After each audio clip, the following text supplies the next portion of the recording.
tradition of reading to you from the actual words of Martin Luther King Jr. today. And I chose, it was a lovely week of just reading and reading Dr. King's sermons. And you may be relieved to know that I have not included all 6,300 words of this particular sermon. But I chose this sermon because it spoke to me, and I hope it speaks to you. These are just excerpts of a sermon that he entitled "The Three Dimensions of a Complete Life," which he preached to the New Covenant Baptist Church in Chicago on April 9th in 1967. And now the words of Dr. King. Many, many centuries ago, there was a man by the name of John who found himself in prison out on a lonely, obscure island called Patmos. And while John was out on this lonely island in prison, he lifted his vision to high heaven, and he saw, descending out of heaven, a new heaven and a new earth. And one of the greatest glories of this new city of God that John saw was its completeness. It was not up on one side and down on the other, but it was complete in all three of its dimensions. John says the length and the breadth and the height of it are equal. In other words, this new city of God, this new city of ideal humanity is not an unbalanced entity, but is complete on all sides. Now, I think John is saying something here in all of the symbolism of this text and the symbolism of this chapter. He's saying at bottom that life as it should be and life at its best is a life that is complete on all sides. So there are three dimensions of any complete life: length, breadth, and height. Now, the length of life is the inward concern for one's own welfare.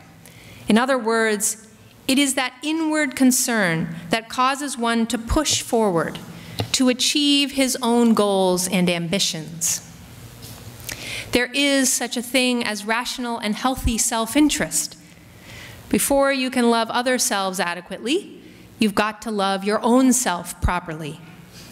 You know, a lot of people don't love themselves, and they go through life with deep and haunting emotional conflicts. But you know, in life, we're called upon to accept our tools and our limitations and discover what we are called to do. And once we discover it, we should set out to do it with all of the strength and all of the power that we have in our systems.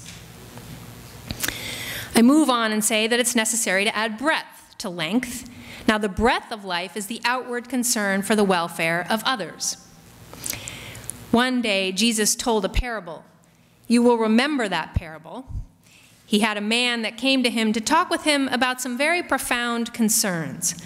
And they finally got around to the question, who is my neighbor? And this man wanted to debate with Jesus.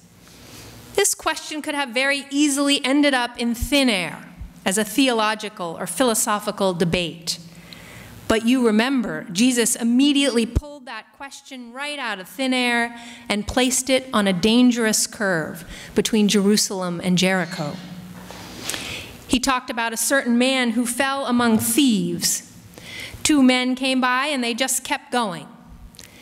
And then finally, another man came, a member of another race, who stopped and helped him.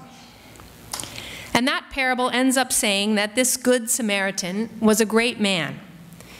He was a good man because he was concerned about more than himself. Now, you know, there are many ideas about why the priest and the Levite passed and didn't stop to help that man. Some say that they were running a little late, you know, so they kept going because they had to get down to the synagogue. And then there are others who would say there was a priestly law which said that if you were going to administer the sacrament or what have you, you couldn't touch a human body 24 hours before worship. Now, there's another possibility.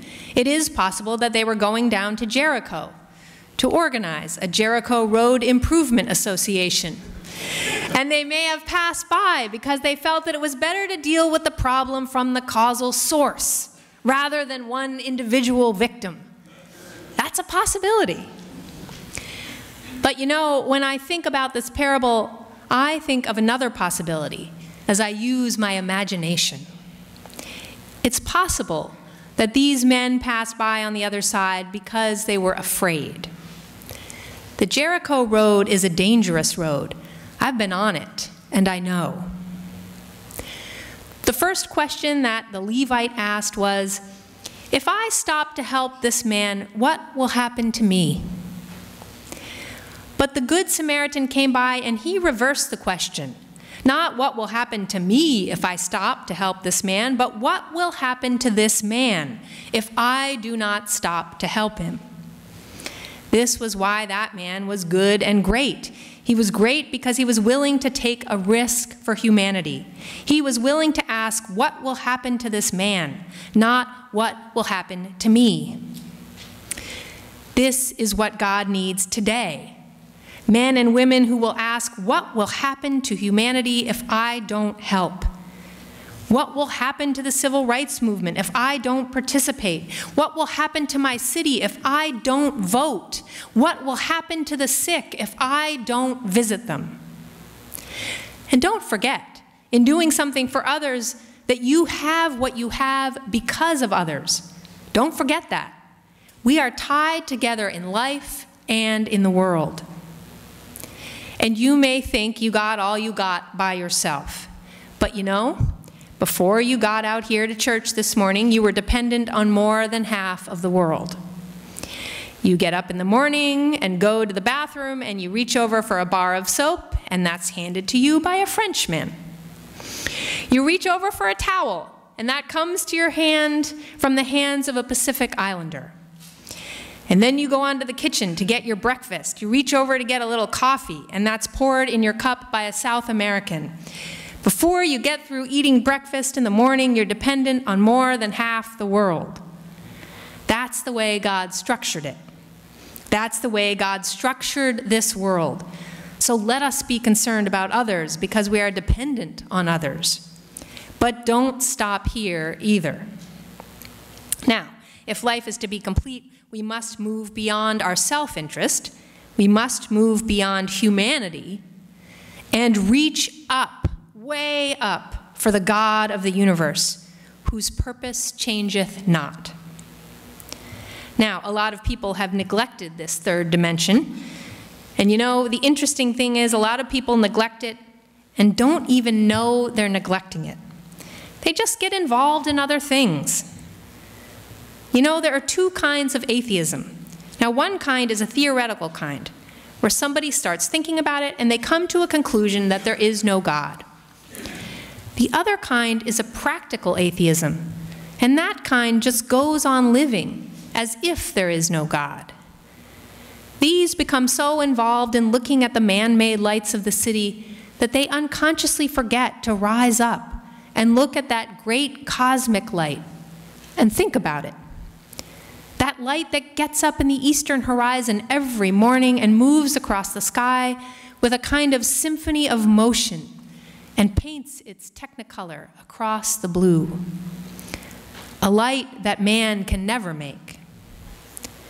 And I'm here to tell you today that we need God. Modern man may know a great deal, but his knowledge does not eliminate God. Let nobody make us feel that we don't need God. I want to say that we should search for him.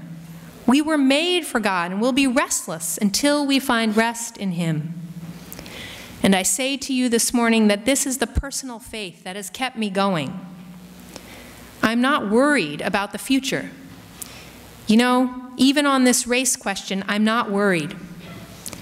I was down in Alabama the other day, and I started thinking about the state of Alabama, where we worked so hard and may continue to elect the Wallaces. And down in my home state of Georgia, we have another sick governor by the name of Lester Maddox. And all of these things can get you confused, but they don't worry me.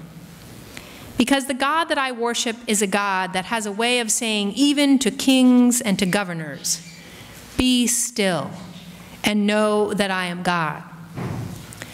And God has not yet turned over this universe to Lester Maddox and Lurleen Wallace. Somewhere I read, "The earth is the Lord's and the fullness thereof." You may not be able to define God in philosophical terms. Maybe we have to know him and discover him another way. One day we ought to rise up and say, "I know him because he's a lily of the valley. He's a bright and morning star. He's my mother or my father. He's my sister and my brother. He's a friend to the friendless." This is the God of the universe. And if you believe in him and worship him, something will happen in your life. You will smile when others around you are crying. This is the power of God. So go out this morning. Love yourself, and that means rational and healthy self-interest. You are commanded to do that. That's the length of life. Then follow that. Love your neighbor as you love yourself. You are commanded to do that. That's the breadth of life. And I'm going to take my seat now by letting you know that there's a first and even greater commandment. Love the Lord thy God with all thy heart, with all thy soul, with all thy strength. I think the psychologists would just say, with all thy personality. And when you do that, you've got the breadth of life. And when you get all three of these together, you can walk and never get weary. You can look up and see the morning stars singing together and the sons of God shouting for joy. When you get all of these working together in your very life, judgment will roll down like waters and righteousness like a mighty stream. When you get all three of these together, you look up and every valley will be exalted, and every hill and mountain will be made low. The rough places will be made plain, and the crooked places straight. And the glory of the Lord shall be revealed, and all flesh will see it together. Amen.